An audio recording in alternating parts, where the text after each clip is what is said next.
Singhbhum Lok Sabha seat पर जोबा मांझी की जीत केवल उनकी जीत नहीं है, बल्कि ये झारखंड मुक्ति मोर्चा समर्थित इंडिया गठबंधन और झारखंड सरकार की भी जीत है।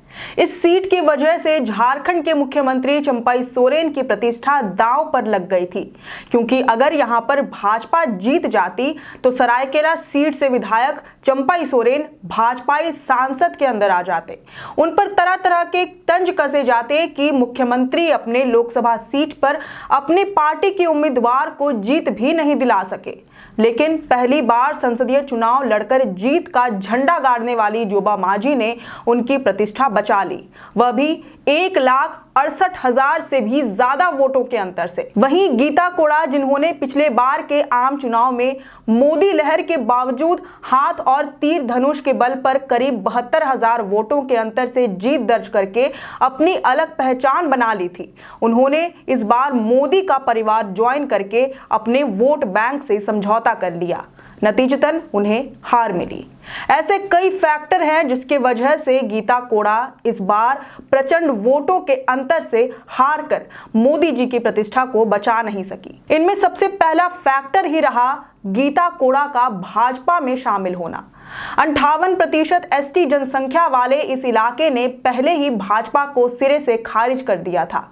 देखा जाए तो भाजपा और आदिवासियों के बीच हमेशा से 36 का आंकड़ा रहा है। आदिवासी कभी भी भाजपा को अपने हितैषी के तौर पर नहीं देखते, और इस बार तो इंडिया गठबंधन की ओर से भाजपा द्वारा आरक्षण खत्म करने की बात को अच्छे से भुनाया गया, जिसका असर आदिवासियों के बीच बेहतर रूप से दिखाई दिया। वहीं गीता कोड़ा की छवि एक दल बदलू नेता के तौर पर स्थापित हो गई। आदिवासी दल बदलू नेताओं को एक्सेप्ट नहीं करते। उदाहरण हम सीता सोरेन का भी ले सकते हैं, जो झामुमो और सोरेन परिवार को अलविदा कहकर मोदी के बड़े से परिवार का हिस्सा बन गई, बावजूद इसके सीट न बचा सकी। इसी के साथ एक दूसरा फैक्टर रहा हेमंत सोरेन की गिरफ्तारी। हमने आपको पहले ही बताया था कि हेमंत सोरेन की गिरफ्तारी का एक सकारात्मक असर यह हुआ है कि आदिवासियों में एकजुटता आई है।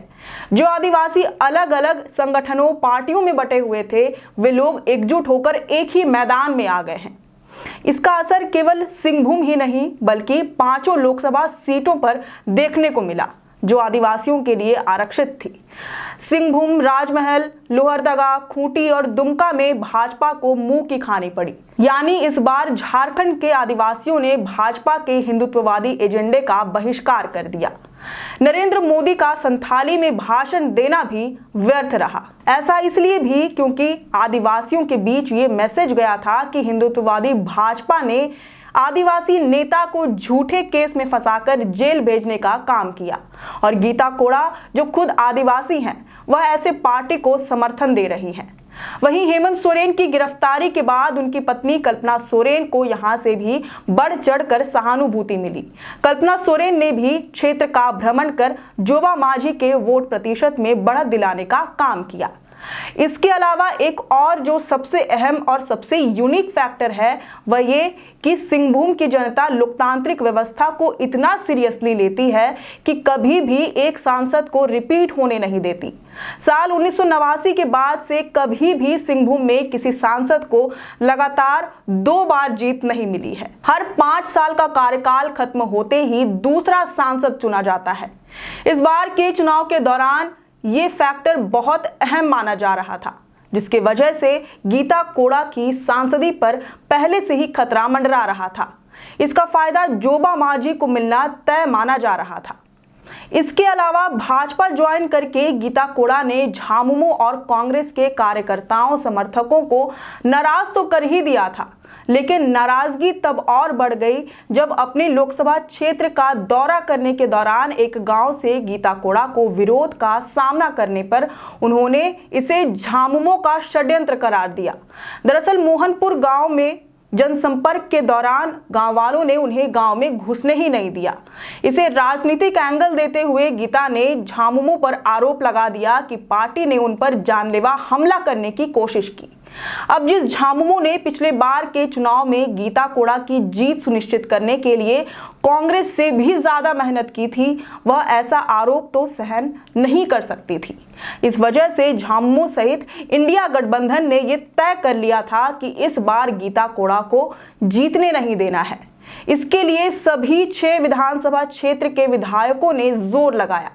यह भी एक अहम फैक्टर रहा कि सिंहभूम सीट के अंतर्गत सभी 6 विधानसभा सीटें इंडिया गठबंधन के हाथ में हैं। मसलन सरायकेला, मनोहरपुर, चक्रधरपुर, मझगांव और चाईबासा में झामुमो के विधायक हैं और एक सीट जगन्नाथपुर में कांग्रेस के विधायक। भाजपा का यहां नामो निशान तक नहीं है। इसका परिणाम जोबा मांझी की जीत के तौर पर देखा जा सकता है।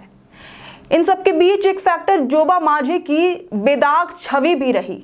जोबा मांझी की अपनी क्षेत्र में पहचान एक साफ सुथरी, मंझी हुई और सफल नेत्री के तौर पर बनी हुई है।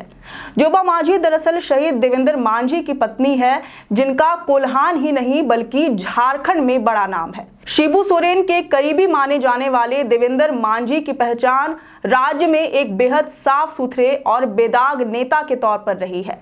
इसी विरासत को जोबा मांझी ने भी बरकरार रखा। पति की हत्या के बाद राजनीति में प्रवेश करने वाली जोबा मांझी 5 बार विधायकी जीतने के साथ साथ 4 बार मंत्री भी रही। सिंहभूम की जमीन से जुड़ी जोबा मांझी की गिनती क्षेत्र की कद्दावर और ईमानदार महिला नेत्री के रूप में होती है, जिसके वजह से सभी दल के नेतागण उनकी इज्जत करते हैं। वहीं गीता कोड़ा साफ सुथरी छवि की तो है, लेकिन उनके पति और पूर्व मुख्यमंत्री मधु कोड़ा की छवि दागदार रही है। भ्रष्टाचार के आरोप में मधु कोड़ा जेल की यात्रा भी कर चुके हैं। इसका सीधा फायदा जोबा मांझी को मिला और इसका खामियाजा गीता कोड़ा को उठाना भी पड़ा। इस बीच जो सिंहभूम सीट पर काफी ज्यादा चर्चा का विषय बनी हुई थी, वह ये कि हो जनजाति वाले बहुसंख्यक इलाके में इस बार झामुमो ने संथाल ट्राइब से आने वाली जोबा मांझी को उम्मीदवार बना दिया। माना जा रहा था कि हो जनजाति के लोग इससे किनारा करते हुए उनके ही जनजाति से आने वाली गीता कोड़ा को वोट करेंगे।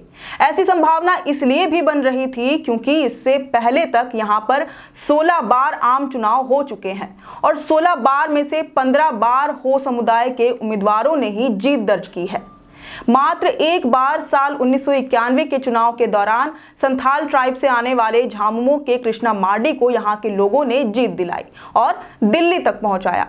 कहा जाता है कि हो जनजाति के बहुसंख्यक होने के कारण यहां उनका ही वोट निर्णायक साबित होता है। इस लिहाज से देखा जाए तो कृष्णा मार्डी के बाद एक बार फिर से हो समुदाय के लोगों ने संथाली उम्मीदवार को मौका दिया है। जोबा मांझी सिंहभूम क्षेत्र में दूसरी संथाली सांसद बनकर उभरी है। यानी हो संथाली के बीच खींचतान वाला जो फैक्टर था वह फेल रहा। दोनों ने मिलकर उम्मीदवारों की हार जीत सुनिश्चित की। ये तमाम फैक्टर रहे जिसके वजह से गीता कोड़ा को अपने सीट पर हार का सामना करना पड़ा और पहली बार संसदीय चुनाव लड़ रही जोबा मांझी ने जीत का झंडा गाड़ा। वैसे आपका इस पर क्या विचार है, ये हमें कमेंट करके जरूर बताएं। अगर आपको ये वीडियो पसंद आया हो तो इसे जरूर से लाइक और शेयर करें। हमारे चैनल लोकतंत्र 19 को फेसबुक पर फॉलो और यूट्यूब पर सब्सक्राइब करना ना भूलें। फिलहाल लेते हैं अलविदा। जोहार।